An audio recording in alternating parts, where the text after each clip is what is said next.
उससे एक और रक्त बीज का जन्म होगा। इस कारण रक्त बीज युद्ध में जैसे अजयी बन गया था। वह शक्तिशाली था और देवियों को हासिल करने की विकृत मानसिकता के साथ स्वर्ग पर राज करना चाहता था। उसने देवलोक जाकर देवी देवताओं पर हमला कर दिया। सभी को मजबूरन अपने प्राण बचाकर वहां से भागना पड़ा। पर रक्त बीज नहीं रुका। देवियों से मोहित होकर वो उनका पीछा करने लगा।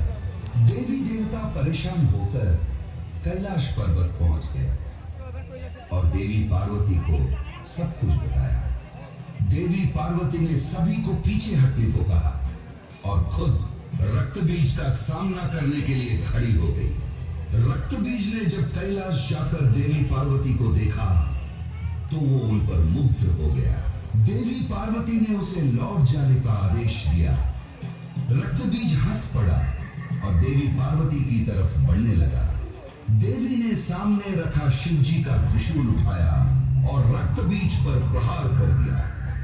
परिणाम स्वरूप रक्त बीज के शरीर से रक्त टपकने लगा और फिर ब्रह्मा जी के वरदान के अनुसार रक्त की हर एक बूंद से एक रक्त बीज का जन्म हुआ।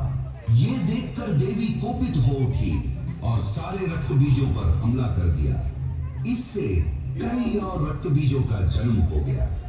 देवी पार्वती का क्रोध अब आसमान छूने लगा था। वो अपने गुस्से पर काबू नहीं रख पा रही थी। जब उनका गुस्सा चरम सीमा पर आ गया, उनका शरीर काला पड़ने लगा, आंखें खून से लाल हो गई और देखते ही देखते देवी ने एक भयंकर रूप धारण कर लिया। पूरा ब्रह्मांड इस शक्तिशाली भयानक देवी की गर्जन से हिल गया। वे राक्षस जो पराक्रमी देवी के सबसे निकट खड़े थे, उनके गर्जन से ही भस्म हो गए। बाघ की खाल पहने हुए, हाथों में प्रतिशोध की तलवार लेकर, नरमुंडों की माला पहनकर विकराल रूपी महाकाली प्रकट हुई। वो इतनी भयानक थी कि रक्त बीज डर के भागने लगा।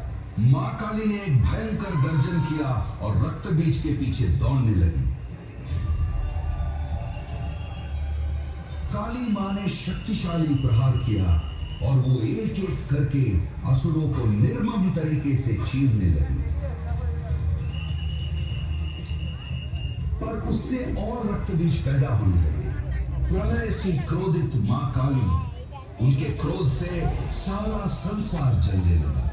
उन्होंने एक हाथ से रक्त बीज के सर को पकड़ा और तलवार से उसके सर को धड़ से अलग करके उसे खप्पर में रख दिया ताकि एक बूंद रक्त बीज धरती पर ना गिर सके। फिर वो रक्त बीज के शरीर को निकल गई। काली मां की एक ही सांस में बाकी असुर भी उनके मुंह में समा गए और मां काली की चीरती हुई हंसी की आवाज से आसमान कांप उठा। इस तरह असुरों के नायक रक्त बीज का भयानक वध हुआ। उनके गुस्से ने जैसे खुद उनको ही अपने वश में कर लिया। उनके तांडव से त्रिलोक में हाहाकार मच गया, सब कुछ तबाह होने लगा। देवी देवता चिंतित होकर महादेव के शरण में गए। महादेव भी कालिका को रोकने का साहस नहीं कर पाए। ऐसा लग रहा था जैसे कुछ भी नहीं बचेगा और फिर से जीवन का पतन हो जाएगा।